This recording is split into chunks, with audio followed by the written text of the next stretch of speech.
o mundo não vive uma ameaça militar tão grave, ou seja, se for ter arma atômica, desde a crise dos mísseis em outubro de 62, ou seja, 61 anos, 60 anos, 61 anos.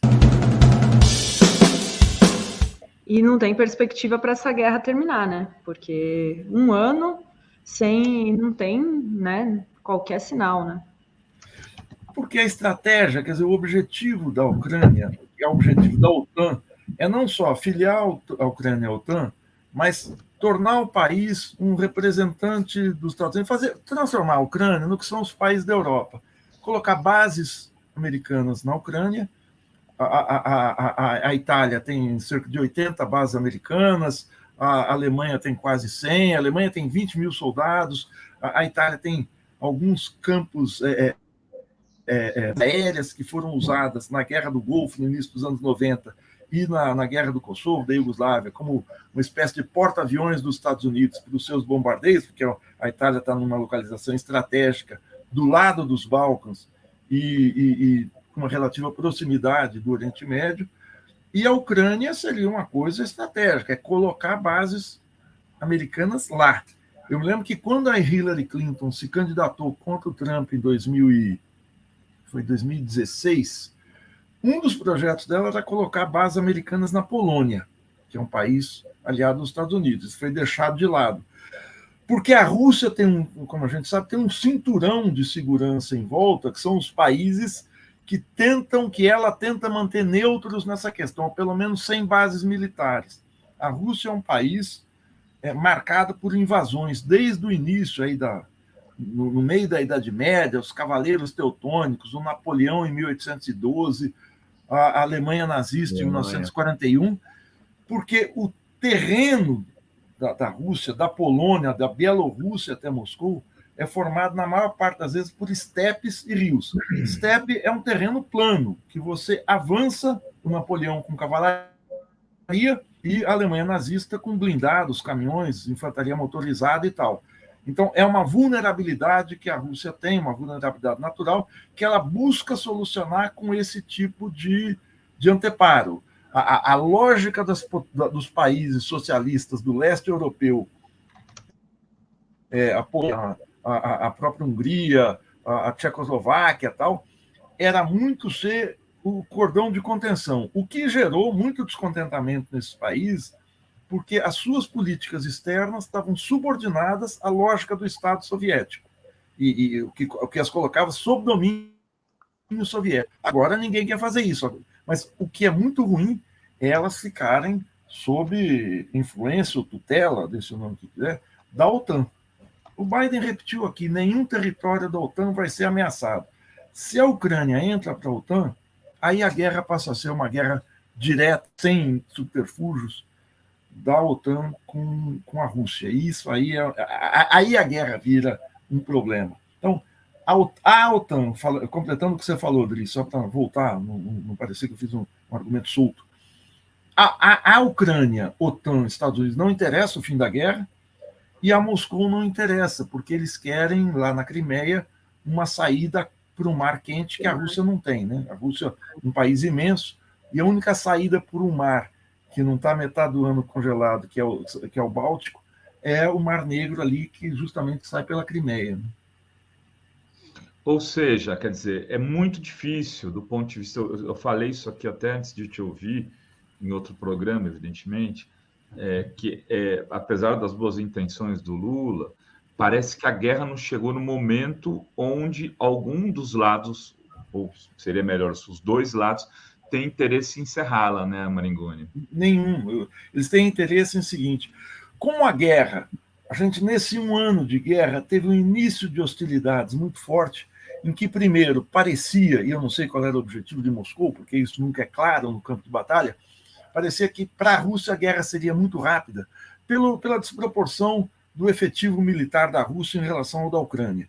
Parecia que eles iam anular as forças armadas ucranianas. Eles, de fato, conseguiram acabar com a força aérea ucraniana. A Ucrânia não tem defesa de aviação, tanto que o Zelensky foi a Londres e Paris aí, há 2, 3 semanas pedindo aviões, e ele quer isso nos Estados Unidos também. Mas a desproporção parecia que ia ser um passeio. Não foi. A Rússia começou a ter revés, apesar de ter conquistado aquela região do Donbass, as repúblicas lá, Lugansk, Donetsk, e manter a Crimeia, ela não conseguiu avançar sobre o território. E ela começa a ter as militares em Kherson, ali no meio da Ucrânia, quase noroeste da Ucrânia, ela começa a ser detida. E começam a chegar armamentos leves do Ocidente. Leves, mas poderosos. Leves, eu digo o seguinte, são caminhões, são mísseis de pequeno alcance, de pequeno porte, mas para derrubar os aviões russos, e começaram a cair aviões russos. São armas antitanques, mas a Ucrânia ainda não tem tanques em profusão, não tem um armamento capaz de virar a guerra. Mas e aí chega o inverno, e houve um empate ao que parece, né? Porque a gente nunca pode confiar no que está acontecendo no campo de batalha, mas parece que houve um empate no campo de batalha.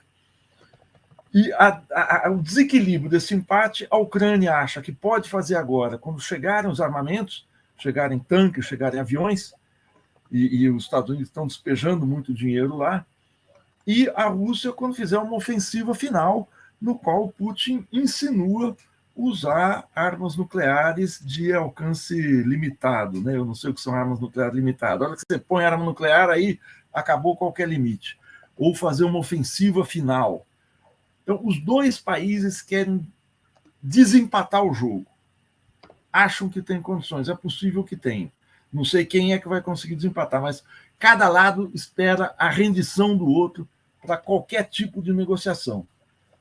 E isso é que pode prolongar o conflito, não só no território ucraniano, mas pode comprometer mais as potências ocidentais com a guerra. Enquanto isso, a crise energética na Europa pode se prolongar. A gente viu aí há 2 semanas ou 10 dias, a BASF, uma das mais poderosas empresas alemãs, não suportando o preço da energia, do gás especialmente, anunciou a demissão de 2.500 trabalhadores. É possível, pelo que coloca o Fundo Monetário Internacional, que a média da economia europeia seja um recuo de 0,7% no PIB, depois de um crescimento de mais de 2%, 2,3% em 2022. É possível que 2023 seja um ano de crise na Europa.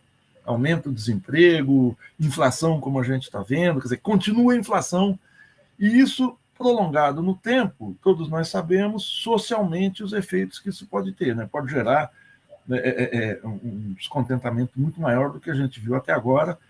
E a gente sabe, por exemplo, que as grandes mobilizações na França, por exemplo, contra a questão da mudança da Previdência Social, tem também como impulso secundário mais importante a queda da qualidade de vida dos franceses, os salários cada vez valendo menos, a inflação valendo mais. A Inglaterra também uma situação muito crítica, e a Alemanha agora, né? Então, o prolongamento da guerra não é um prolongamento no campo de batalha, é um prolongamento para a Europa e aí um prolongamento para o mundo das consequências desse conflito seríssimo, seríssimo. Eu acho, só para finalizar, que o mundo não vive uma ameaça militar tão grave, ou seja, se for ter arma atômica, desde a crise dos mísseis em outubro de 62, ou seja, 60 anos, 61 anos, em que a União Soviética insinuou a construção de uma base de mísseis em Cuba.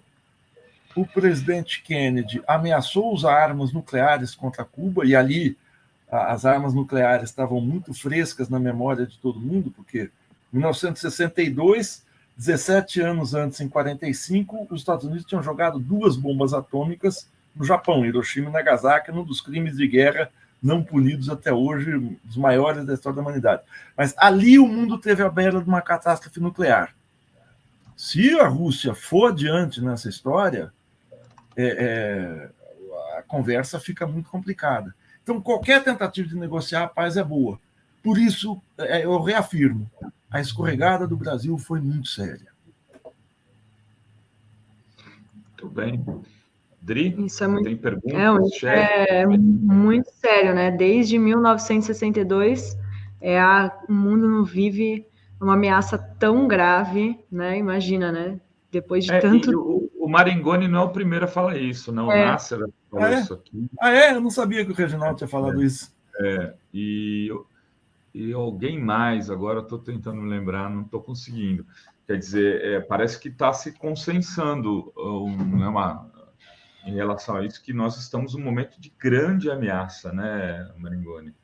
E inclusive, por conta disso, a Rússia está insinuando de forma, eu diria, para lá de insinuante, que pode usar bombas atômicas, armas nucleares.